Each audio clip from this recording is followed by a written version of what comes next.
Hashtag Section 1. First contact, the Tribunal's warning. Min 700 words. The Galactic Tribunal was no ordinary assembly. Suspended in zero-gravity orbit above the twin stars of Reshtakar, it was a gathering place of over 300 sentient species, each a representative of countless civilizations that stretched across the spiral arms of the galaxy. The chamber pulsed with low murmurings and ambient light from the bioluminescent walls. Yet today, that light was dimmer. The mood was heavy. Seated at the apex of the chamber was High Arbitrix Selenvar of the Solari Dominion, her translucent tendrils still for once, betraying an unusual gravity in her tone. "We gather here today," she began, "not to decide the fate of a world, but perhaps of our entire civilization. The species in question, designated Homo sapiens of Sol 3, has crossed the threshold of interstellar travel. And with that comes a reckoning." A murmur of unease rippled through the chamber. The Arbitrix gestured, and a shimmering projection materialized above the dais. It displayed a human vessel, ugly by most galactic standards. Sharp-angled hulls, primitive ion trails, reinforced like it expected to be attacked. It looked hostile, but that wasn't what made the room fall silent. What followed was a series of footage from over a dozen first contact events. First came the Vorgin incident. The Vorgin were a proud, aggressive species known for their warrior traditions. Their scouting ship entered Sol's outer boundary, expecting either primitive signals or the silent indifference of a pre-FTO world. Instead, within hours, a formation of human ships had surrounded them, demanding immediate surrender or explanation. When the Vorgin refused, thinking it a bluff, the humans disabled their engines in 12 seconds, without a single fatality. Then, instead of gloating, the humans repaired the damage, shared meals of the Vorgin, and sent them home with one message. Next time, ask. Next, the Zolari interference incident. A diplomatic species known for their peaceful exploration, the Zolari initiated contact on one of Jupiter's moons. They attempted to open peaceful dialogue, establishing a floating station in orbit and waiting for an official Earth delegation. It never came. Instead, humans landed on the moon's surface, claimed it as a sovereign extension of the United Nations of Earth, and issued an official notice. Unauthorized alien presence in Earth jurisdiction. Vacate immediately. When the Zolari protested, citing galactic exploration laws, the humans simply responded, "We never signed your laws." The gallery of encounters continued. In each, a pattern emerged. The humans didn't follow galactic norms. They didn't play by the established rules of diplomacy, but they weren't reckless either. They responded to threats only with proportional force. And when they helped, they did so efficiently, but with unnerving calculation. Then came the anthropological report, presented by Scholar Tikta of the Armathai Clade. His voice, distorted through his breath chambers, was as cold as his findings. "Humanity is unique in several ways," Tikta began. "They evolved on a class, 9 Death World, a planet of violent tectonics, unstable climate, and apex predators. Their biology is optimized for persistence, adaptability, and endurance. Pain is not merely a warning system. It's a tool they use to train." A gasp came from the amphitheater. "But it is not their biology that concerns us most," Tikta continued. "It is their psychology." He displayed charts, graphs showing the human brain's chemical responses to danger, loss, and curiosity. They are social but capable of violence even within their own kind. They form groups not only by family or species, but by shared ideas, abstract principles. They imagine worlds not yet real and then build them. They prepare for wars that don't exist, just in case. They fear the unknown and run toward it. Whispers of madness and chaos species swept through the crowd. They invent creatures more terrifying than anything they've ever faced, Tikta added, shifting the display to show popular Earth horror films, and then delight in pretending to be hunted. For fun, a silence lingered, not one of disbelief, but one of comprehension. Understanding had finally arrived. The tribunal now saw the true danger. Humanity wasn't dangerous because of malice or even power. It was dangerous because it did not think like them. The High Arbitrix rose again, tendrils pulsing with steady resolve. "We have faced empires. We have fought tyrants. But we have never encountered a species that treats fear as a challenge and impossibility as encouragement. A vote was cast. The result was near unanimous. Humanity was to be designated a Category Black level threat, reserved for civilizations whose existence posed existential risk to the galactic order. The final edict. Asterisk all travel to and from Sol. 3 was to be halted. Asterisk a quarantine beacon would be established at the edge of human space. Asterisk the message, translated into all known galactic tongues, would read, "Proceed no further. The species is not ready, nor are we ready for them." As the tribunal disbanded, a few delegates remained behind in silence, staring at the final holographic image, a human child holding hands with a robotic dog, looking up at the stars. And one voice, soft but clear, asked, "What happens when they come looking for us?" They all knew the answer. They wouldn't come with war. They would come with questions. And that, more than anything, was what made them the worst species in the galaxy. Section 2 coming next. Ready when you are. #### Section 2. A History of Violence. Humanity's Galactic Rise. Min 700 words. Despite the Galactic Tribunal's dire warnings, despite the Black level classification and the warning beacons blinking red along the outer edge of soul space, humanity did not stop. They didn't conquer. They didn't broadcast threats. They simply spread. It began with the slow creep of colonization. Ships launched from Earth and Mars moved toward unclaimed systems, asteroid fields, lifeless moons, dead rocks, the kind of places no other species bothered with. But humans thrived there, building domes, terraforming with unholy patience, turning nothing into something. It was almost as if hardship was a requirement for human satisfaction. Alien observers were baffled.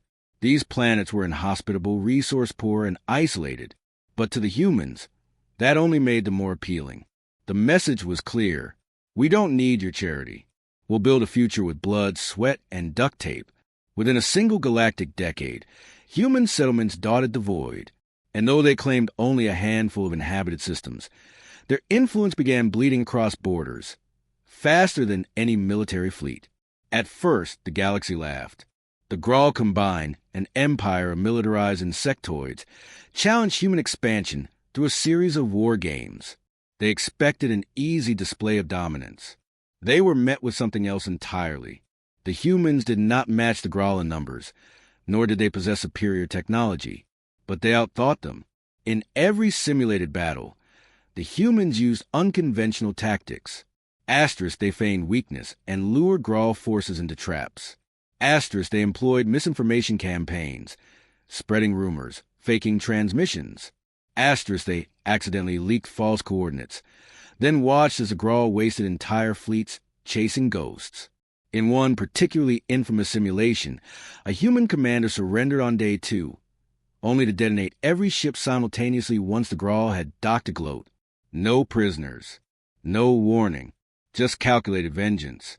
The event became known in human history as Operation Checkmate. To the galaxy, it was a wake-up call. Humans didn't fight fair. Worse, they fought like they'd already lost before and learned from it. Alien militaries began adapting their training regimens with human unpredictability simulations. The Grawl installed a new fleet doctrine. Asterisk, assume every enemy thinks like a human, then double your caution. Asterisk, but warfare was only part of the problem. Even more dangerous than the soldiers were the civilians. Human mercenaries flooded border territories, offering services to smaller empires, pirate clans, and even dying civilizations. Their price was never in currency alone. They demanded territory rights, permanent settlements, or even access to cultural archives. What began as hired help often ended with humans in charge. One empire, the Helari theocracy, once hired a human security force to quell uprisings. The humans suppressed a revolt in less than 2 weeks. Then, citing human ethical protocols, they declared the theocracy's treatment of its citizens a violation of sentient rights, and liberated the population. When asked under whose authority they acted, the lead mercenary simply replied, "Under ours." And yet, for every war, For every brutal maneuver, there was an equal and opposite act of stunning kindness. Human engineers helped rebuild war-torn star systems for free. Doctors arrived with mobile hospitals, treating injuries no one else could fix. When a fairy homeworld was threatened by solar collapse, a human-led coalition built a stellar stabilizer array in record time. The fairy had once tried to enslave humans during early contact. Still, the humans saved them. No race in galactic history had such a stark duality. They could be angels or monsters, and it was never clear which would arrive. Their influence on alien culture became even more profound in the realm of media and philosophy. Human films, stories, music, and games spread faster than any virus. At first, they were considered primitive curiosities, brutal sports, absurd comedies, and emotional dramas. But then the youth of a dozen species started quoting Shakespeare, singing rock ballads, debating human ethical thought. In time, entire movements began forming. Aster's Zalari artists began blending human poetry into their sacred sculpture rituals. Aster's Theorene created a school of philosophy built entirely around human existential fiction. Aster's The Uden Revolution was sparked by a banned copy of Les Miserables, smuggled from a human freighter. But the greatest danger wasn't military or cultural or philosophical. It was ideological.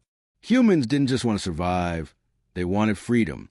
They preached ideas most galactic empires had long abandoned as impractical: self-determination, meritocracy, choice.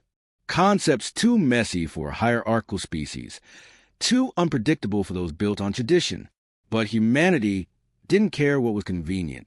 They told the galaxy, you don't have to live like this. You can question your systems. You can change. That idea, asterisk, that dangerous, subversive idea, asterisk, was more lethal than any weapon.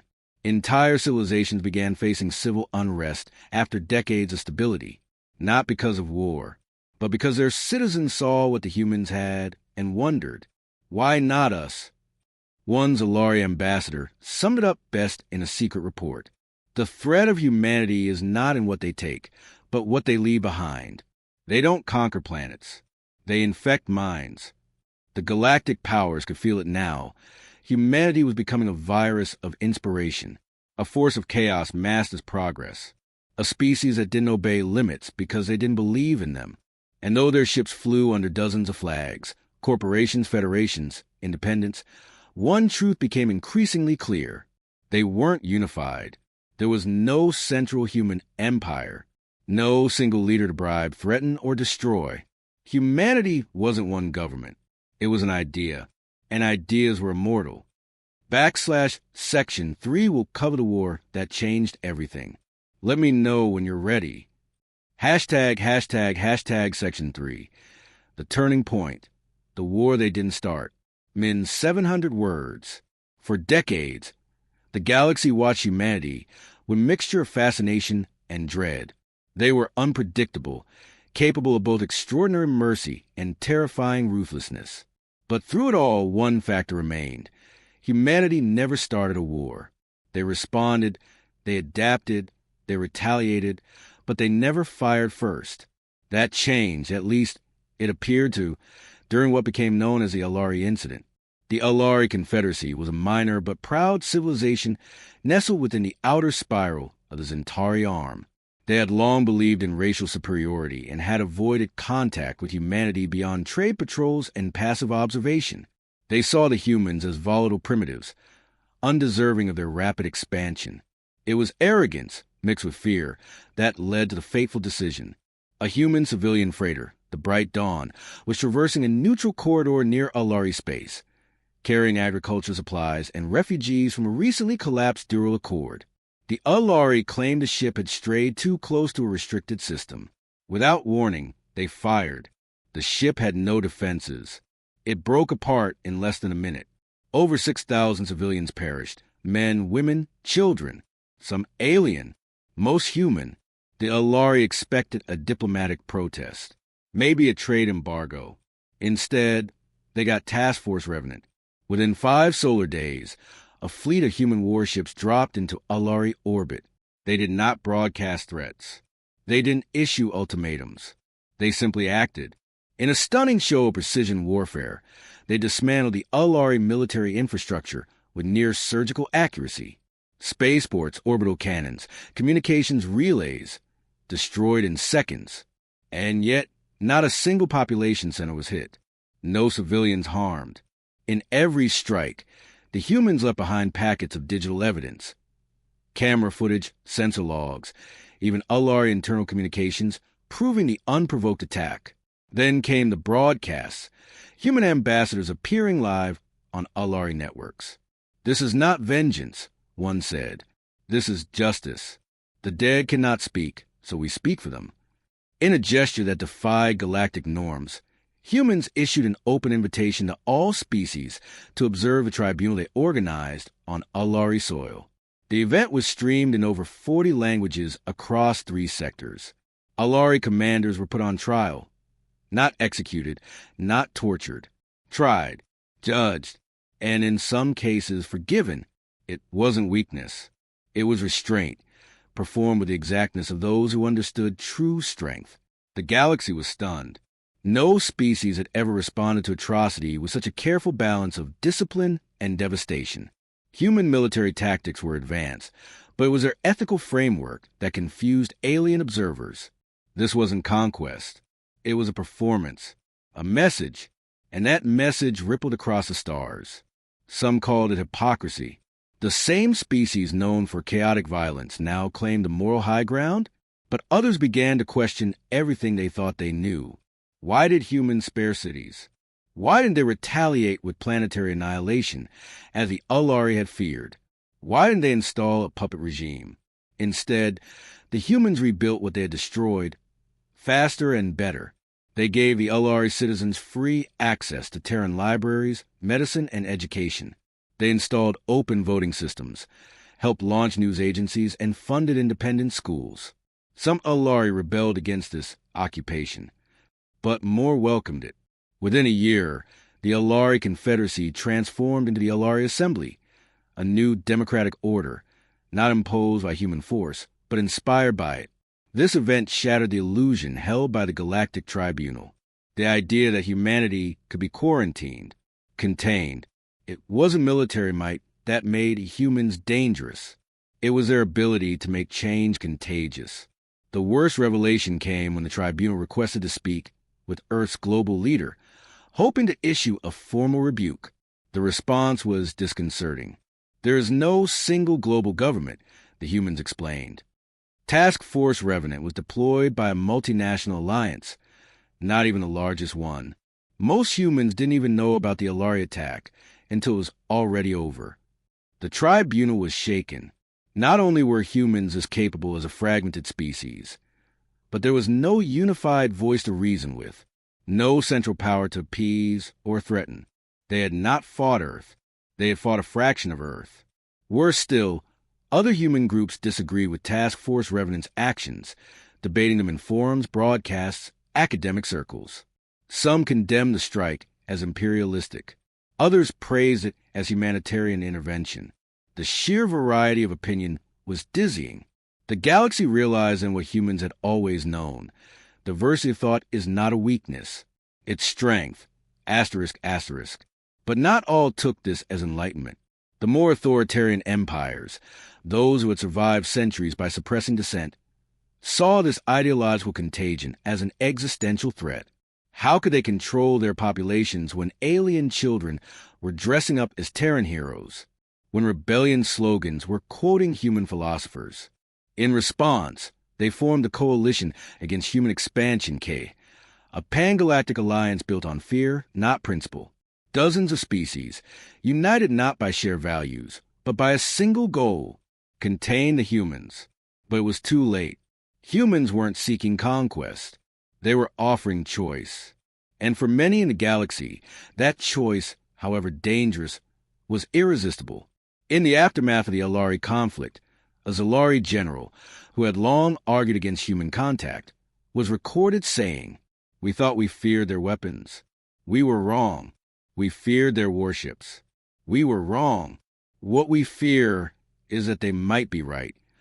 /section 4 will cover the Tribunal's final reckoning and humanity's legacy. Ready when you are. Hashtag Section 4. Judgment and Legacy. Becoming the Villains of Legend. Men 700 words. Years passed, then decades. Despite the formation of the Coalition Against Human Expansion, humanity didn't stop moving. They didn't back down. But neither did they invade. They advanced with the same duality they always had, part torchbearer, part wildfire, a force of knowledge and danger, of hope and defiance. Now, nearly a full galactic cycle after the Alari incident, the Galactic Tribunal reconvened. This time, the tone was different. Gone was the certainty. Gone was the fear of shadows. In its place, conflict. The hall was divided, physically and ideologically. Half of the chamber bore red symbols, signifying species aligned with K. The other half wore white, neutral observers, open trade partners, and species who had, reluctantly or eagerly, embraced human presence. The High Arbitrix, older now, her tendrils dimmer but still regal, addressed the assembly. We gather to ask one question. Is humanity the virus we feared or the vaccine we needed? She let the silence settle. Then came the testimonies. The Relin, once a fractured tribal species who spent centuries in blood feuds, took the floor. Their representative, adorned in ceremonial bone armor, bowed deeply. Before the humans came, we lived in war, not out of hatred, but tradition. We kill because our fathers killed. Then a human anthropologist embedded with us. She never fought, never interfered, just listened. And then she told us a story about her people, about peace. It wasn't a demand. It wasn't even advice. But when she died saving a child from a fire, asterisk, not even her own asterisk, we began to question everything. Now our tribes vote. Our feuds are words, not blood. And our children? They speak 3 languages, one of them Terran Standard. A pause. Some delegates clapped. Others frowned. Next came the Udin, once slaves to the brutal Kraken dynasty. We were liberated not by war, but by engineers, the Udin emissary said. Human mechanics who pose as laborers, smuggled in over years. They taught us to disable our master systems. Then one day, when the lights went dark, we walked free. Stories continued. The Saraxi, former isolationists, now host an annual galactic storytelling festival, a tradition born from a single human visitor who taught them what fiction was. The Gorlax matriarchy, known for their rigidity, spoke of how human exposure led to an internal reformation of their caste system, finally allowing upward mobility. Yet not all testimony praised humanity. The Kothel Syndicate, whose mining world saw labor revolts after human ideology spread, called Earth's influence a cultural plague. The Bovari Technarch, who lost 3 colonies to democratic rebellion, accused humans of weaponizing dreams. A representative from the K took the stage. Cold, stern mechanical. This species erodes order.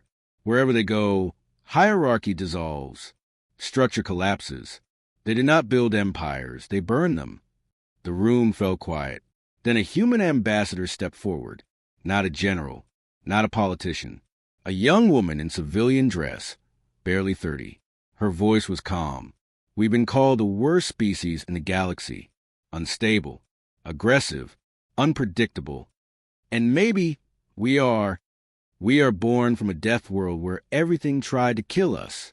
We survived extinction-level events, turned the atom into both fuel and fire. We warred with each other. We lied. We failed.